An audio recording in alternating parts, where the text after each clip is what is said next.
The Magic Lamp. Shadowy caves, secret wishes, and old stories lost deep underground, just one stray spark is all it takes to turn the world upside down. Once upon a time, there was a monk with more books than hair on his head.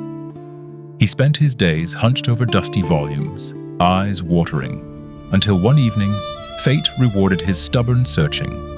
There, in a thick, crumbling tome, he read of a hidden cavern, overflowing with treasures, rare stones, and a magical lamp. But all this could be claimed, the book insisted, if only a boy just 7 years old could be found to fetch it from the depths. Greedy with hope, the monk strode off across the fields, scanning every meadow and brook for his lucky boy. Soon, he spotted a shepherd lad, busy rounding up his sheep in the tall grass. Boy, how old are you? I couldn't say for sure, sir, but my mother says I'm 7 years, 7 months, and 7 weeks old. Splendid! Say, would you like to help me find some birds? There are plenty in these thickets, but I haven't the legs to climb after them myself. Every new tale of birds and treasures made the boy more and more curious, until, at last, a faint shadow of worry crossed his face. Wait, where are we going? No need to fret. We're almost there. The monk led him onward through the tangled brush, until they stood before a huge rift in the earth, a cavern gaping wide and black as midnight. Go on, lad. Step inside. You'll find so much treasure you'll fill your pockets to bursting. Just bring me the old lamp hanging on that rusty nail, and don't you dare leave unless I call you by name, or you'll be trapped in there for good. Trembling, the boy crept into the shadowy cave. The deeper he wandered, the more the world glittered. Silver trees, grass that shimmered like starlight, golden blossom-covered vines, and a path scattered with sparkling jewels. Dazzled, he scooped up gems, filled his pockets to the brim, and left shimmering trails in the glittering dust. From outside, the monk's voice echoed. Boy, come out now! But the lad paid no mind. He was too busy scooping up gems and marveling at the wonders all around. After a moment, the voice called again, a shade more urgent. Come out! Now! Still, lost in the golden leaves and sparkling treasures, the boy didn't listen. A third call rang from the cave's mouth, sharp as thunder. Come out now! But then, before he could even think to answer, the cavern slammed shut behind him, the sound booming out like 100 thunderclaps. No way in, no way out. At first, the boy didn't even notice. There was so much to see. He wandered, played among silver trees and diamond grass, never tiring, for 7 whole years. Though to him, it felt like only 7 hours. But at last, loneliness got the better of him. He filled his pockets with as many gems as he could carry and decided to find a way out. That's when he spotted a rusty old lamp dangling from a nail. Well, you old lamp, you'll do for lighting the barn at home someday, since we haven't got any better. He chuckled and turned to leave, but the way was shut. The dark pressed all around and panic crept in. Groping for a way out, he stumbled and brushed the lamp. A voice boomed behind him, echoing through the darkness. What do you desire, master? I want this rock to open so I can get out! And instantly, the cave mouth sprang wide. The boy blinked into the sunlight. There was no trace of the monk. And really, who waits 7 years? Still dazed, the boy wandered, hills and hollows all around, until fate at last brought a stranger his way. Good sir, do you know where I can find my father, the shepherd? There's a shepherd in every village, son. Who could know which one is yours? Perplexed, the boy pressed on, climbing slope after slope, till suddenly the path looked familiar. The same wide meadow, the same grass. At last he reached the place where long ago he had driven his sheep. But his father was gone, and only his weary mother, who nearly didn't know him, he'd grown so much, met him with tired arms and tears of joy. He told her everything, tossed the lamp into a dusty corner, and poured out his pocketful of sparkling stones to play with under the window. Soon enough, a greedy merchant came, sniffing out the treasures. Sonny, will you sell me some of those pretty pebbles? How much for one? 4 coppers each. Done. Take all you want for 4 coppers apiece. Before long, the boy even sold a handful for 100 gold coins, when the greedy trader agreed to pay any price. Mama, I've struck it rich! I could marry now. Hundreds of coins, and still more stones left over. Well then, go court a girl. See who'll take you, said his mother, half joking. But for all his riches, the boy's courtship fared poorly. Either the girls found him wanting, or he just couldn't find the right one. The gold and gems soon slipped away, till he was no better off than before, except for that old dusty lamp in the corner. Mother, I forgot about that old lamp. Maybe if I clean it up, I'll get something for it after all. He picked up a rag and polished the lamp. What do you desire, mightiest king? The boy snorted. Me? A king? That's a good one. He scoffed and tossed the lamp back in the corner.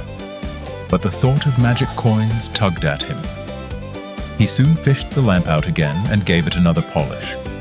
What do you desire, mightiest king? This time the boy grinned, ready for business. All right then, I'll take a pile of gems like I had before. In a blink, gold spilled everywhere. The room glowed. The boy whooped. Mama, we're rich! Take some of these shiny rocks to the king and see if he'll give me his daughter for a bride. whatever you say, son. His mother replied, chest puffed, as she carried a pouch of sparkling stones straight to the castle. My son sends these to your majesty, as a gift. Would you give your daughter to him in return? The king frowned at first, hardly believing such a ragged boy could be worthy. But in the end, the sparkling gifts won him over. He agreed that the shepherd's son could come for the princess the next day, if he truly lived up to all that treasure. Back home, the boy turned to the lamp again. By tomorrow morning, I want brass clothes ready, a fine horse, a shining army, everything a suitor needs. And sure enough, as soon as dawn broke, all of it was ready. The boy donned his new outfit, mounted his steed, and set out for the king's palace, brass armor gleaming. But the king rode out in silver, and his whole retinue blazed in silver too. Seeing only brass, the king snubbed him and rode home in a huff. Feeling outdone, the boy returned home, asked the lamp for new silver finery, a silver horse, and matching soldiers. The next day, the king appeared in dazzling gold. Again, he was shown the cold shoulder. That night, the lamp's voice explained why. He wants nothing less than gold. Wear golden clothes, ride a golden horse, lead a golden army. Then the princess will be yours. At dawn, the whole glade glittered as if the sun had spilled gold everywhere. The shepherd's son arrived with golden armor, a shining stallion, and an army bright enough to dazzle the king. This time, the king had no choice. He finally yielded and handed over his daughter. Back in all his splendor, the shepherd sent his golden army home and led his new bride across muddy fields, down forgotten paths, and right into his simple cottage. See, wife? You can bring me my lunch in a clay bowl when I'm off with the sheep. No sense pretending to be something I'm not. That first evening, the princess's royal veil made for a humble pillow of straw, and the golden groom slept beside her on the creaky old bed. But as the moon rose, the boy tiptoed over to the lamp, polishing it with a hopeful thumb. What do you desire, mightiest king? Build me a castle across from the king's palace. Let it hang in the sky from a silver chain. Fill it with everything fit for a queen, and carry my wife into the softest bed you can conjure. Morning spilled sunlight everywhere. The princess awoke, wrapped in silk, in a castle floating like a dream on air. No sooner had her eyes fluttered open than she realized. She was a true lady now, at home among golden halls and wonder. And from that day on, they lived together content, as happy as two halves of a lucky charm. When whispers of the wondrous lamp finally reached the monk, his envy burned hotter than a forge. He schemed for days before coming up with a plan, and soon, disguised as a merchant, he roamed the streets trading new for old, eyes peeled for any battered lamps. It wasn't long before he knocked at the shepherd's home.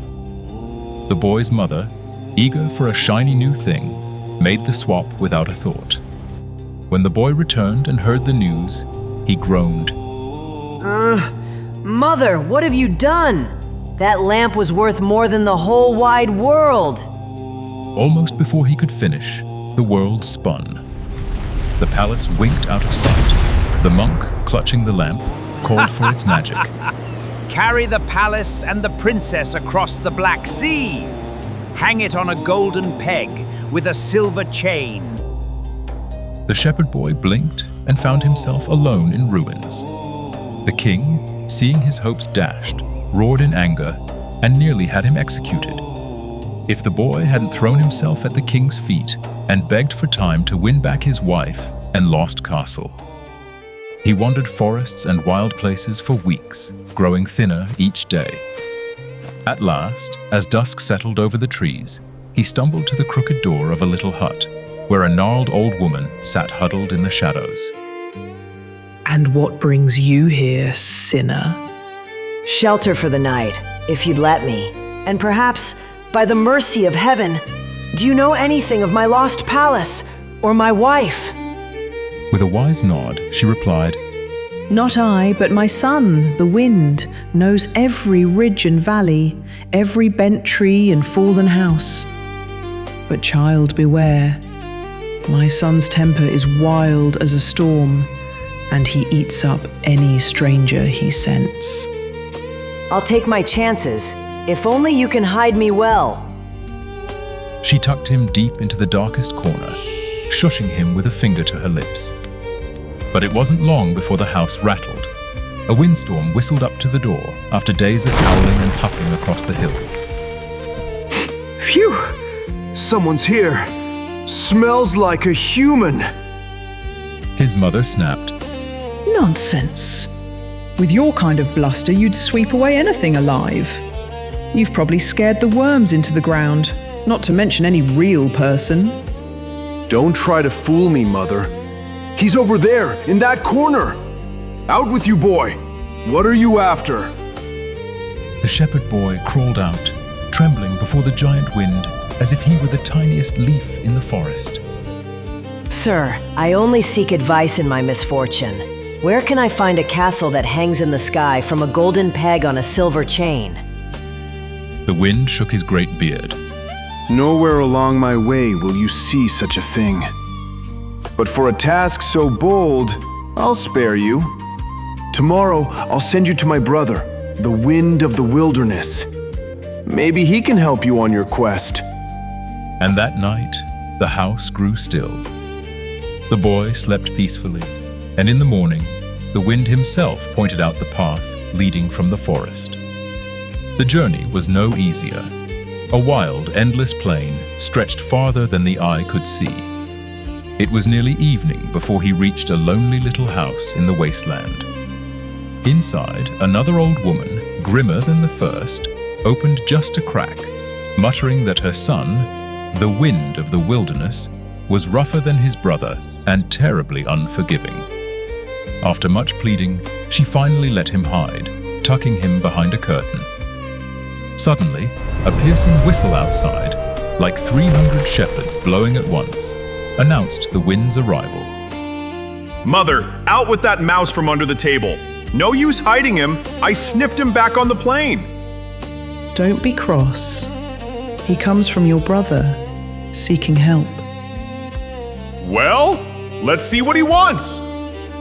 The boy, now a bit bolder, stepped into the open and told his tale of ruin and hope. But the wind could not help. Still, he sent him to their youngest brother, the sea wind. He knows every ripple and shore. He alone might know something of your flying castle. The next morning, the savage wind gently showed the way, and by dusk, the shepherd boy had reached the sea's edge. There, the sea wind's old mother met him with a smile, noting that after raging all day, her son was always calmer at night. When the sea wind finally came home, softened and soothed by the starlit sea, he listened to the shepherd's whole story and nodded, inviting him to rest until morning. You're not really chasing your palace. You're hunting the magic lamp. I can tell you this much. Your castle floats above the sea. Your wife's trapped inside, and that greedy monk keeps her and the lamp around his own neck. Still, I don't know how you'll ever beat him. Only the lamp's magic can help you now. Walk along the shore a while. Not far ahead, there's a spring where the monk once stopped to drink. If the lamp still favors you, a sign will appear. Thanking the sea wind, the boy set off along the shore. By a clear spring, he glimpsed a young lady twirling in the sunlight. He hurried to catch her, but plop! She slipped away into the water and vanished. Stunned, he stared at his hand and found a golden ring sparkling on his finger. He turned it once, and a tiny, sly voice came from inside. So, you've forgotten your lamp. The monk bought it, and now keeps it with him. But I'm part of the lamp's magic. As long as you have me, I can lead you back to it. The boy's eyes lit up and, heart leaping, he twisted the ring and wished himself straight into the monk's flying palace. There, disguised as a gardener, he tended roses in the morning sunlight. From day to day, he sent blooming bouquets to the princess, who, after so much sorrow, finally smiled again. And at last, as the third rose blossomed in her room, she peered down at the quiet gardener, and her heart soared with recognition. My dearest, where have you been? He told her everything, their faces shining with hope. Together, they waited for the monk to leave on a hunt, and hatched their plan. The princess feigned illness and begged for a bath. When she was well, she coaxed her captor to try it for himself, flattering and cajoling, until at last he agreed. No sooner had the monk finished his bath than he fell into a deep, snoring sleep, his precious lamp dangling from his neck. She crept to his side and tried to take it, but he stirred and clutched at her. Waiting, barely breathing, she soon saw him drift off again. Quiet as a whisper, she snipped the string, stole the lamp, and hurried it to her true love. The shepherd rubbed the lamp. What do you desire, mightiest king? Let our castle soar safely home. Set it back where it belongs. As for that devilish monk, cast him into the sea. So it was done. The monk vanished beneath the waves. Only little scraps were left for the fishes. The castle floated homeward, glowing gold in the morning sun. Back at the palace, the old king gazed out into the sunlight as he did every morning. But this time, his eyes nearly leapt from his head. A golden castle sparkled on the very spot where it had once stood. And coming down the road, in a coach of solid gold, rode his daughter and her husband, more radiant than stars. He threw open the gates and ran to greet them, and there was such an outpouring of joy and laughter that even the gravest courtier wiped away a tear. There began a feast, a wedding so grand it lasted 3 months, with music and sunlight and every guest smiling from ear to ear. From that day forward, the shepherd and his golden bride reigned wisely and well, living out their days in happiness that, it said, still sparkles somewhere in memory, even now.